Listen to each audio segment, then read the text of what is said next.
최근 윤석열 정부가 비상계엄의 명분을 조성하기 위해서 북한의 무력 도발을 유도하려 했다는 정황이 속속 드러나고 있습니다.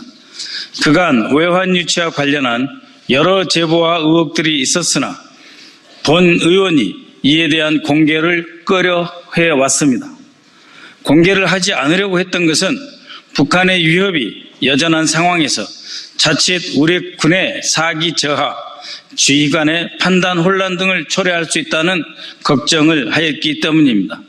하지만 특검 출범을 계기로 저는 다음과 같은 7대 의혹에 대한 철저한 진상규명과 법적 책임 추궁을 촉구하기 위해 오늘 중 특검에 아래와 같은 내용으로 고발할 예정입니다. 7대 의혹 가운데 첫 번째, 1. 군이 나서서 대북 전단으로 북한을 자극. 2024년 1월부터 윤석열 정부는 NLL 인근에서 포사격 훈련을 시작했고 대북 전단도 더 적극적으로 보내기 시작했습니다. 결국 북한은 24년 5월 28일부터 남한의 대북 전단에 맞서 오물풍선을 보내기 시작했습니다. 그 이후로 마치 서로 짠 것처럼 남한에서 대북 전단이 올라가면 그에 맞춰 북한이 오물풍선을 날려보냈습니다. 이와 같은 도발이 정기적이고 기계적으로 반복되자 윤석열 정부는 2024년 6월 3일 9.19 군사합의서의 효력을 공식적으로 중지시켰고 곧바로 6월 9일 13시를 기해 대북방송을 공식 송출하기 시작했습니다. 1년의 사태로 인해 광화도 주민을 비롯한 접경지역의 우리 국민들의 고통은 말로 다 할 수 없었고 주한미군 사령관조차 우려를 표명했었습니다. 이와 관련하여 상당히 신빙성 있는 제보가 있었습니다.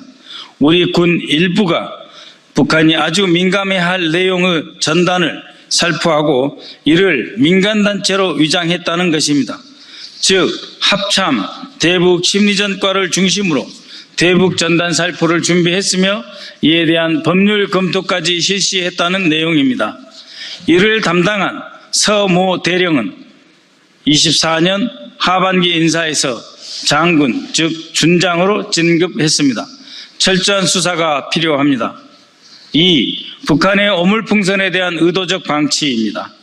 그렇게 날아온 북의 오물풍선에 대해 우리 군은 경보 이외에는 사실상 아무런 대처를 하지 않았고 단순한 경보체계의 운영, 경계 강화만을 대응하였습니다.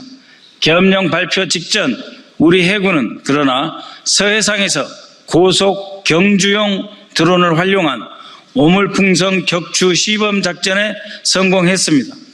또한 우리 군은 상공에서 그물을 이용해 드론을 포획할 수 있는 다양한 헌터 드론에 대한 도입 사업도 진행하였습니다.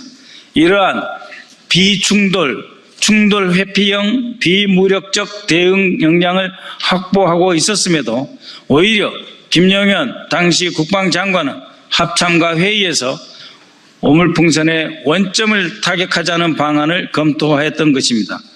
이에 합참이 확전 가능성을 우려하며 반대하였고 성사되지 못했지만 북한의 도발을 빌미로 무력 충돌을 유도하려는 의도였다고 비판을 할 수밖에 없습니다.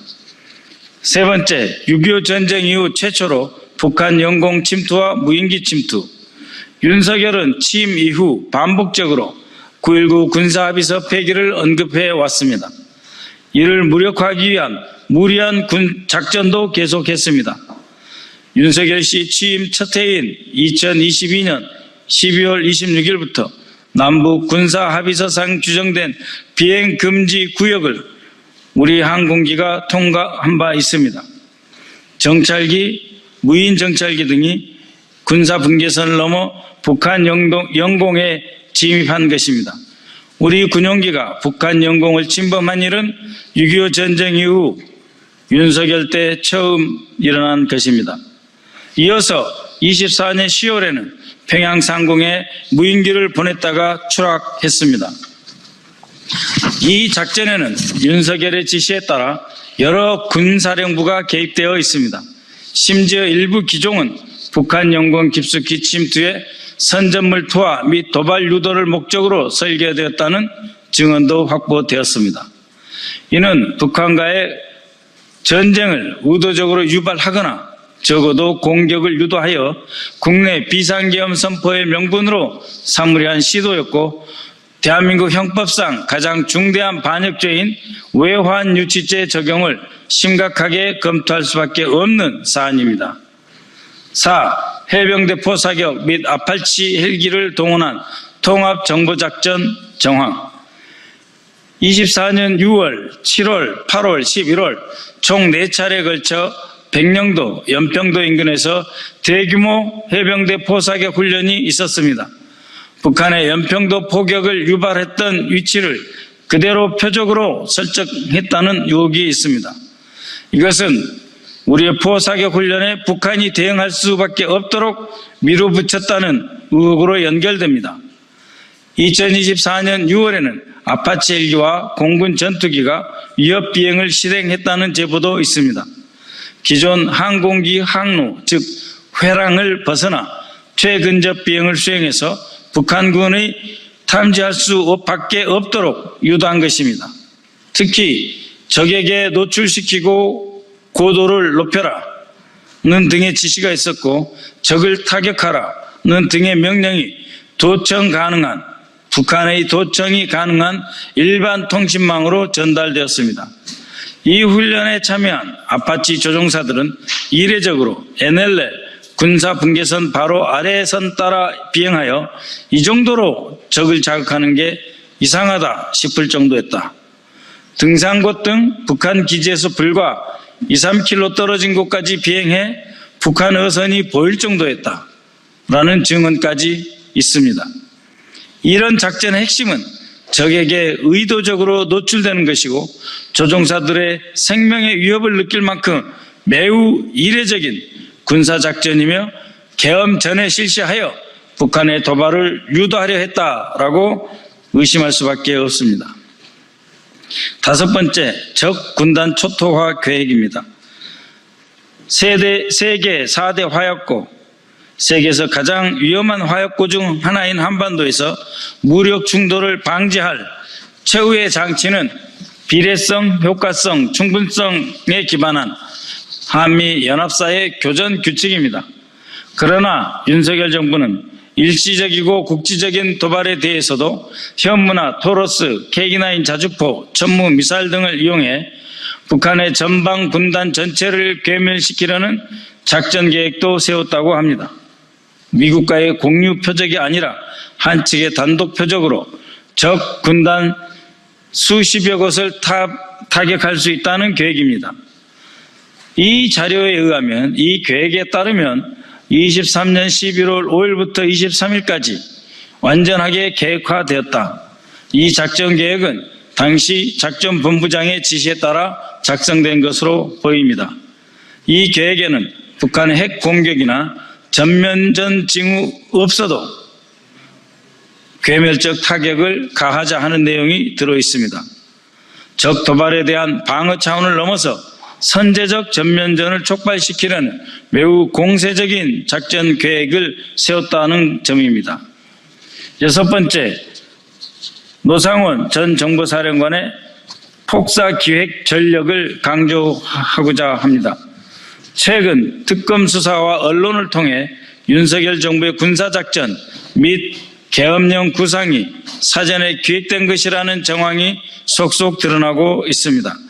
그 중심에 노상원 전 국군 정보사령관과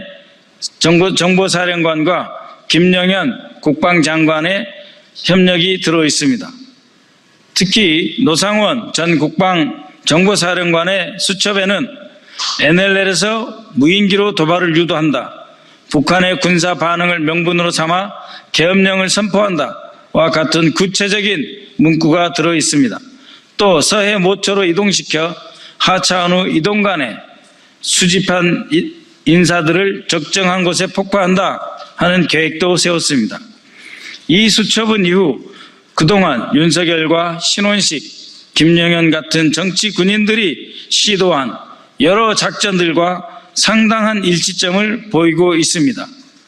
특히 저는 임무에 성공한 정보사 요원들을 상대로 무전기를 활용한 살해 계획까지 포함되었다는 충격적인 제보를 국회에서 공개한 바 있습니다. 당시 박모 정보사의 전 장군을 통해 확인한 바입니다. 이것이 그 증거입니다. 여러분이 보고 계시는 이 폭약은 북파된 HID 공작원이 등에 달고 다니는 것입니다. 이 폭약은 어떻게 작동하느냐 하면 앞에 있는 이 수신기, 언뜻 보면은 무전기처럼 보이시죠? 이 수신기에 모종의 주파수를 발사하면 이 수신기는 바로 여기에 연결되어 있는 건전지를 자극하고 이 건전지에서 나온 전기가 이 C4라고 하는 폭약을 폭파시키게 되어 있습니다. 이것을 몸에 부착하고 다니게 하는 것이죠. 이것을 이렇게 우리 요원의 몸에 여러 주머니에 부착하게 다니고 했다가 필요하면 작전을 성공하거나 실패한 어느 경우에도 위성전화로 폭파 스위치를 작동시키고 기폭 회로가 움직여서 폭발물이 폭파하여 폭사시키는 이러한 것들을 이미 2016년부터 김용현 작전본부장과 노상원 정보사령관은 준비해왔던 것입니다. 이런 자들이 외부로부터의 도발을 유도하고 그것을 비상계엄의